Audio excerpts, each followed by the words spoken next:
Hi, my name is Jennifer Brown, and this is my practicum project for EDU691. In part one of the practicum presentation, we're going to go over the following components. We're going to go over the personal profile, the practicum title and rationale, the outcomes, and the connection and career goals. Now let's talk a little bit about my personal profile. I went to Eastern Illinois University in Charleston, Illinois from 2006 to 2011, where I obtained a Bachelor's of Science in Education. I also obtained my teaching license during that time for the state of Illinois with a K through 9 emphasis, and also stayed an extra semester to add on a middle school ELA endorsement. I spent the last 6 years from 2013 to 2019 working at Renaissance as part of the Lumen Network.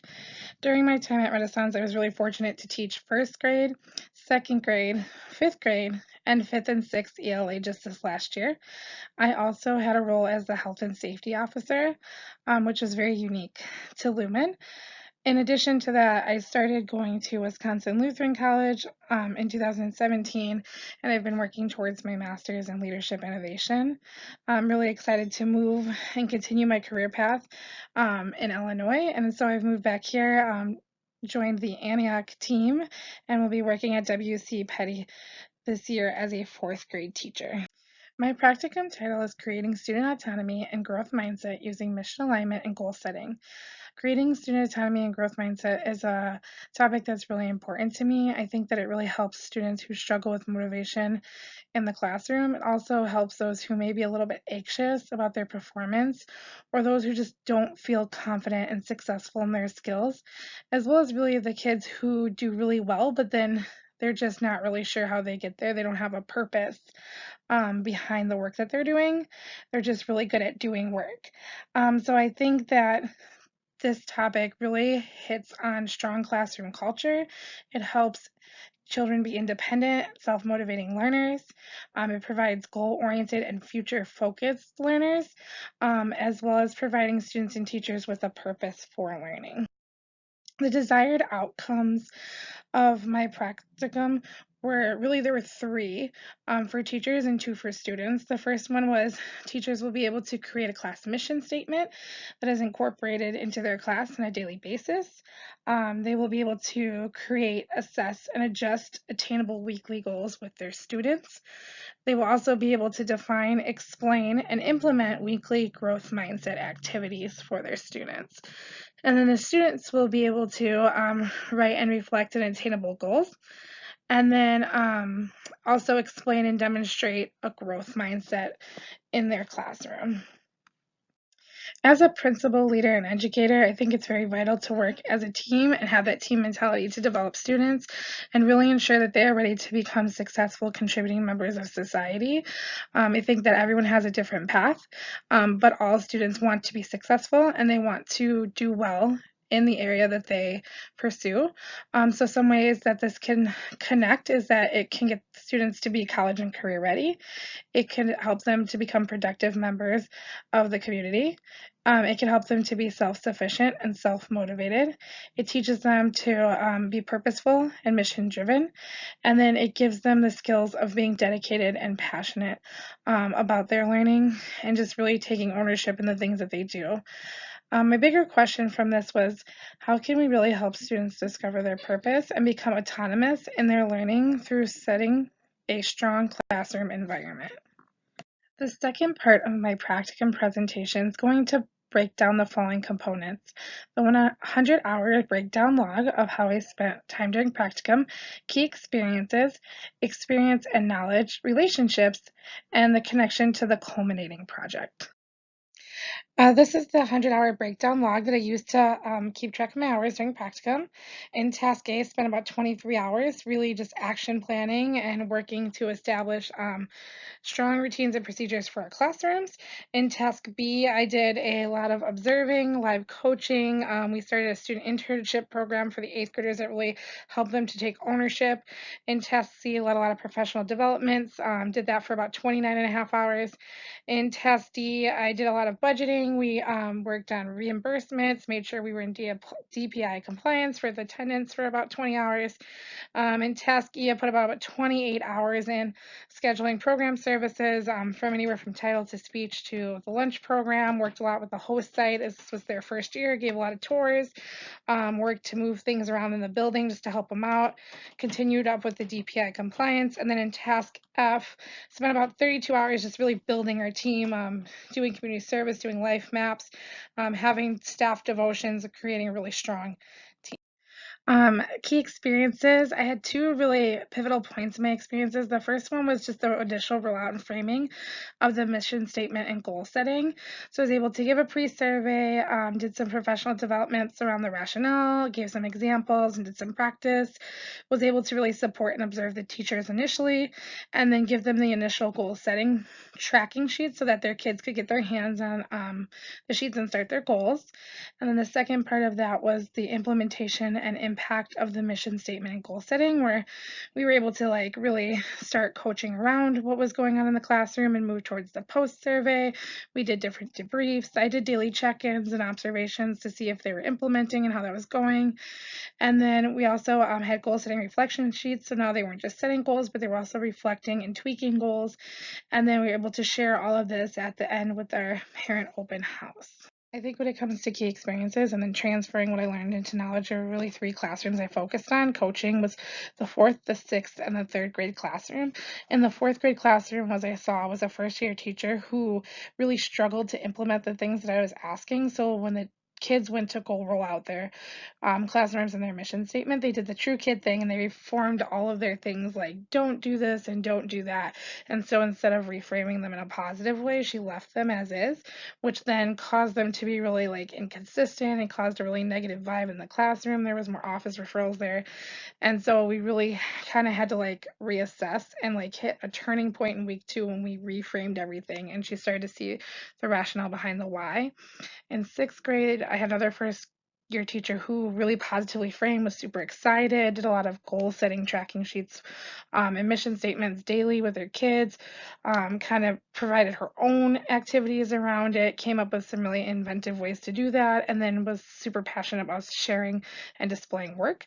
And then I saw the most success in 3rd grade with a 3rd year teacher. She had extremely strong culture. She checked in daily. She was using a mission alignment throughout the day, like, oh, you're doing this really well. What norm is that? Oh, I don't know that we do that. Let's look at our norms. What could we be doing better?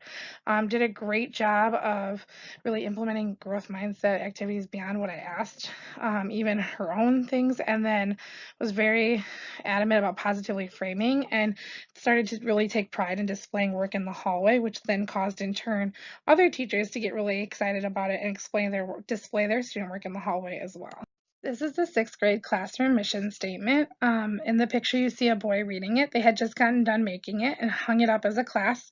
Super eager to volunteer and was super pumped to go up there and read it to his class. So there's just a little bit of the mission at the top where it says we will work together to grow every day as scholars, risk takers, and leaders.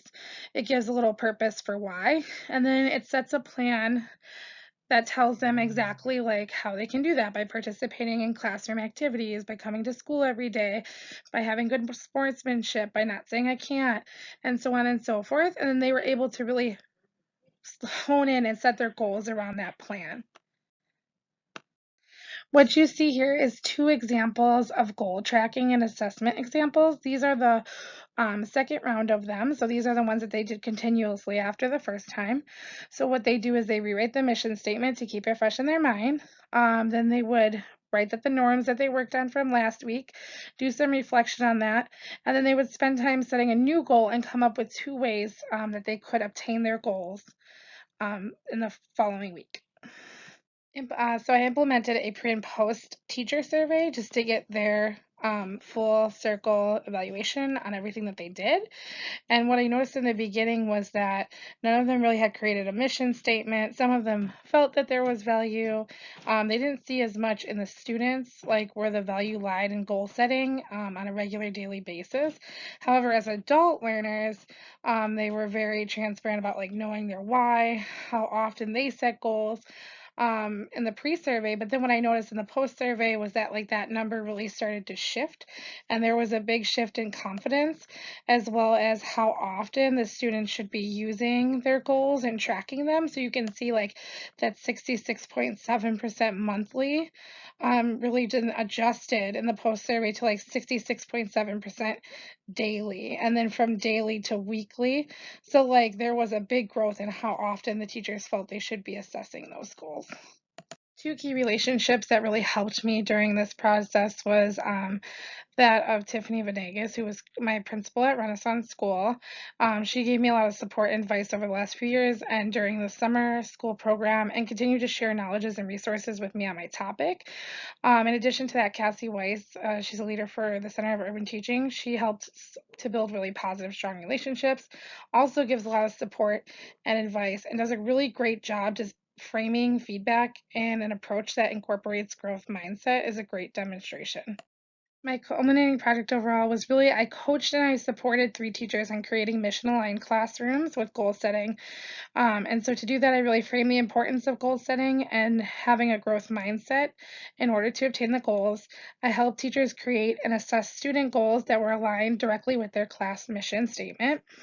I helped foster classrooms that demonstrated a culture of student ownership, and then provided and promoted growth mindset activities to the teachers so that they had solid growth mindset activities to administer without having to go looking for them. I checked in with teachers multiple times a week, and I collected pre and post survey data from teachers to see how they were feeling both before and after summer school. And then I discussed classroom culture, and I asked for feedback from both students and parents at the end too, so I could see how it was affecting the student, but then also if that was transferring into the home and if the parents knew about the work that they were doing inside the classroom as well. So the third part of my practicum presentation includes challenges, success and growth, self-reflection, the WLC program goals and outcome connection, and future planning. The challenges that I ran into were really threefold. So the first one was the cloud, which we learned about in class, but it was really just that unknown feeling and that frustrating feeling of like, am I doing the right thing?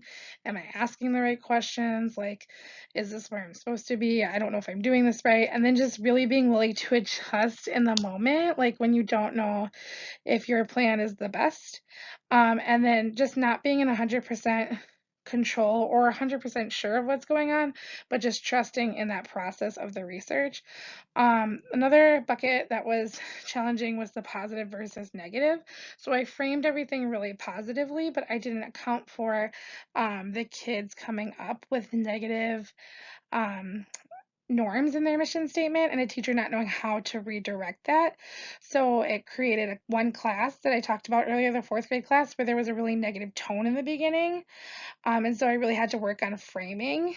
And then that teacher really needed to understand the importance of why it made such a big impact to change those negatives into positives.